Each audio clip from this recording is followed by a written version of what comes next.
2019년 11월 경기도 광주시 오포읍. 그날 임소희는 어린이집에서 전화를 받았습니다.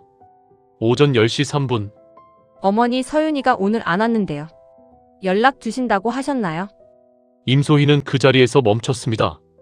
마트 계산대 옆이었습니다. 손에 들고 있던 영수증이 바닥으로 떨어졌습니다. 남편한테 전화했습니다. 안 받았습니다. 2번, 3번, 4번. 안 받았습니다.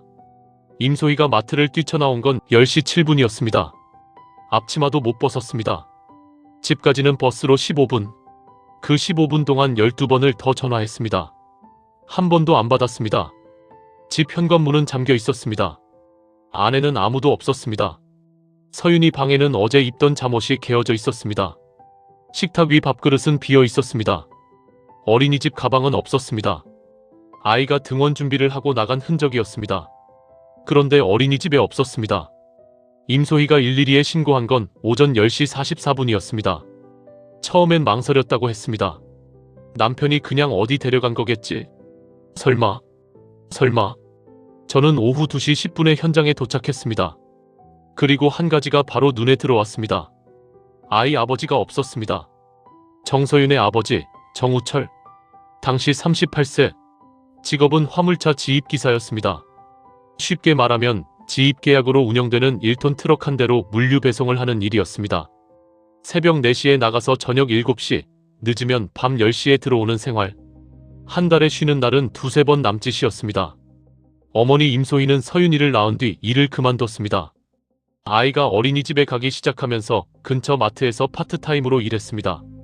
하루 4시간, 시급 9,160원. 2019년 당시 최저임금이었습니다. 이웃들이 기억하는 이 가족은 특별한 게 없었습니다. 아래층 주민은 말했습니다. 조용한 집이에요.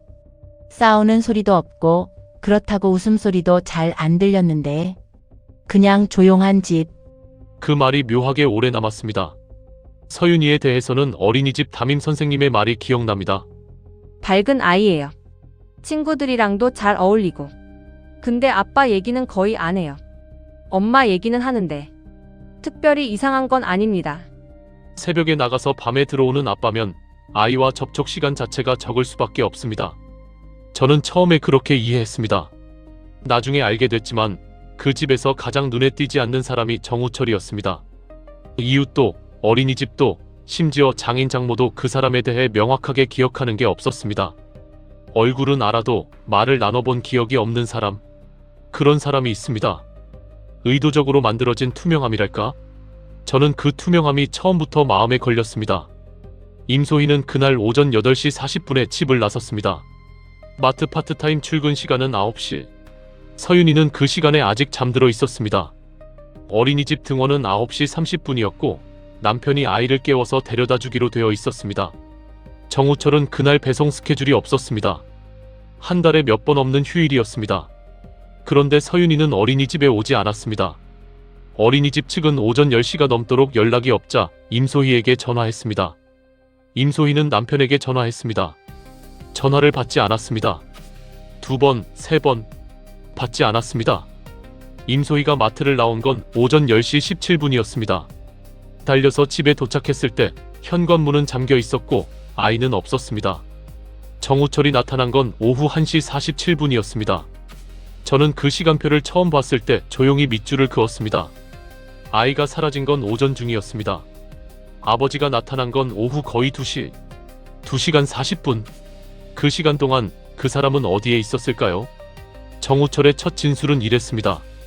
아이를 어린이집에 데려다주고 잠깐 드라이브 하다 왔습니다. 전화를 못 들었어요. 차 안에 두고 내렸거든요. 저는 고개를 끄덕였습니다. 그리고 속으로 메모했습니다. 어린이집에는 아이가 오지 않았다. 수사는 기본부터 시작합니다. CCTV 확보, 동선 파악, 주변 탐문, 가족 진술 청취. 서윤이가 마지막으로 확인된 시간은 오전 9시 10분경이었습니다. 빌라 1층 공동 현관 카메라에 정우철이 서윤이의 손을 잡고 나가는 장면이 찍혔습니다. 아이는 어린이집 가방을 메고 있었습니다. 그게 마지막이었습니다. 우리는 동선을 추적했습니다. 정우철의 화물차 블랙박스는 그가 어린이집 근처 도로를 지나지 않았다는 걸 보여줬습니다. 어린이집까지는 빌라에서 도보 7분, 차로 3분 거리였는데 그 길목 어디에도 차가 지나간 기록이 없었습니다. 방향이 달랐습니다. 남쪽이 아니라 북쪽으로 갔습니다. 그건 어린이집 방향이 아니었습니다. 이틀째 되던 날 통신 기록과 함께 금융 기록 일부를 확인했습니다. 그게 처음으로 제 등을 서늘하게 만든 순간이었습니다. 정우철은 사건 당일 오전 10시 53분 보험사 고객센터에 전화를 걸었습니다. 아이가 사라진 날이었습니다. 아내가 집에 달려오고 있을 그 시간이었습니다. 경찰에 신고조차 되지 않은 그 시간에 그는 보험사 고객센터에 전화했습니다.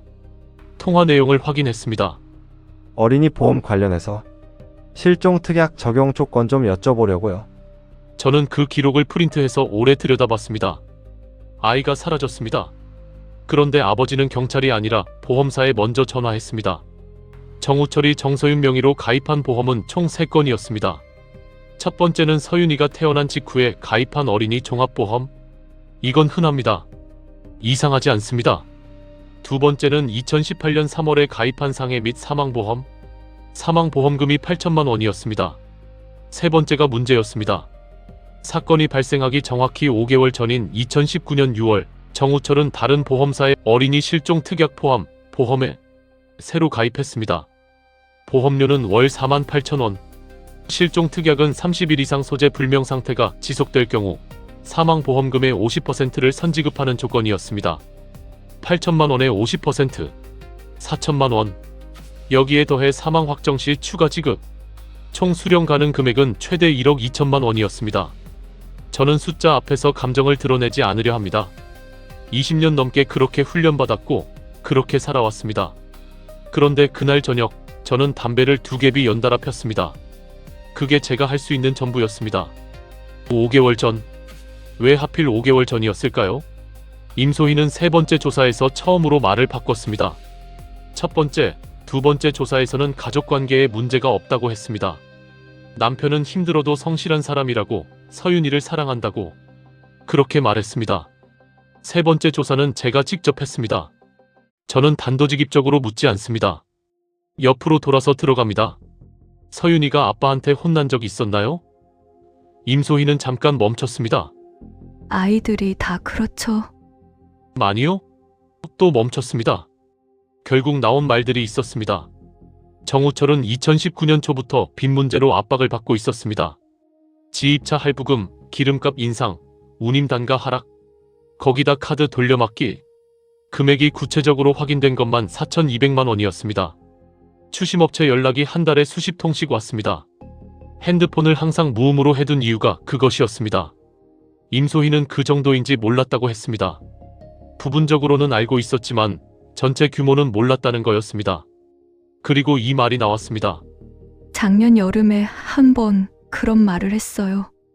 다 같이 없어지면 어떨까 하고 술 먹고 한 말이라서 저도 그냥 지나쳤는데 임소희는 말을 잇지 못했습니다.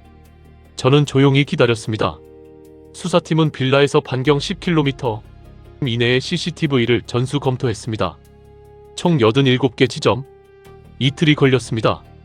정우철의 화물차는 빌라에서 북쪽으로 약 3.2km 떨어진 농수로 인근 도로를 지나갔습니다.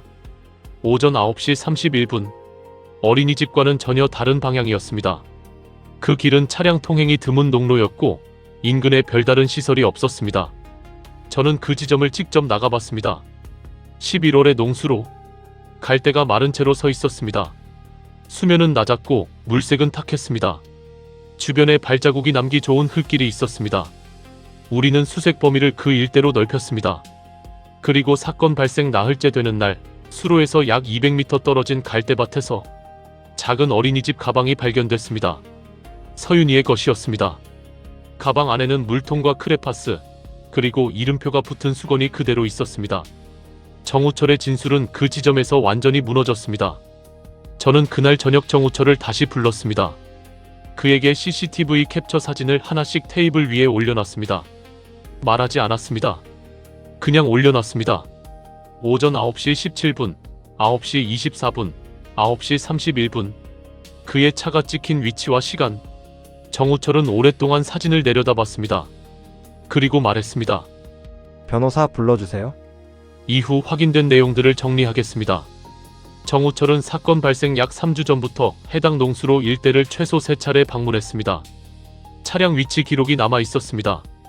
이유를 설명할 수 없었습니다.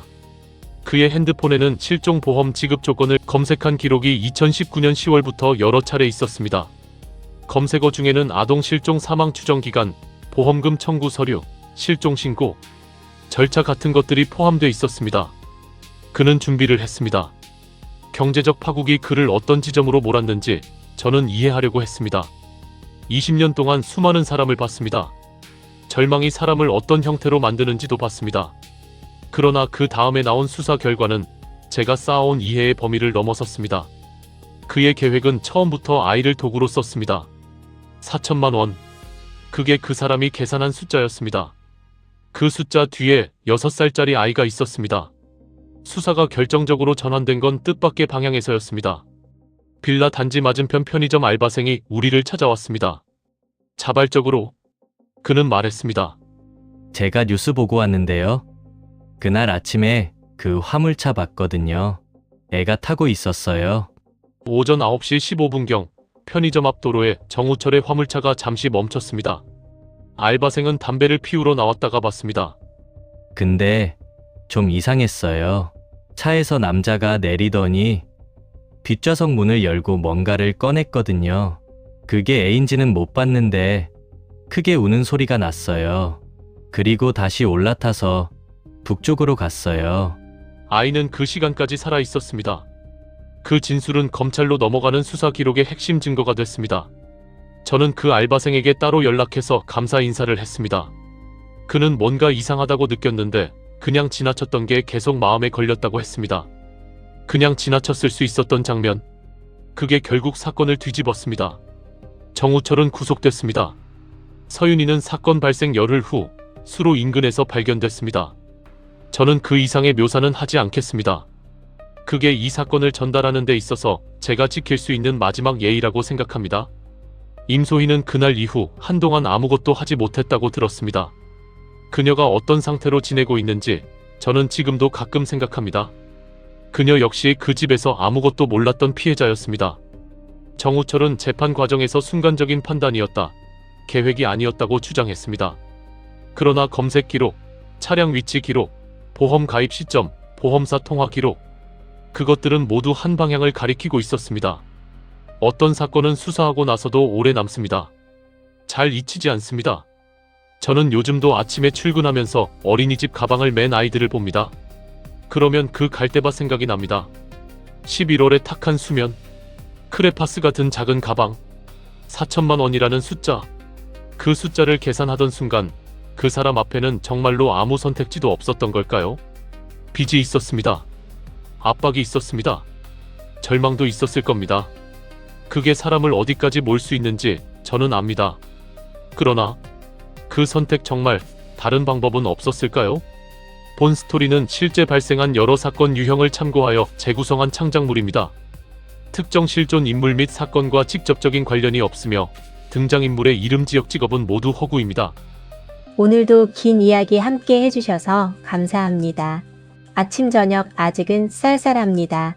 건강 조심하시고 오늘도 안녕하는 하루 보내세요. 구독과 좋아요, 댓글은 큰 힘이 됩니다.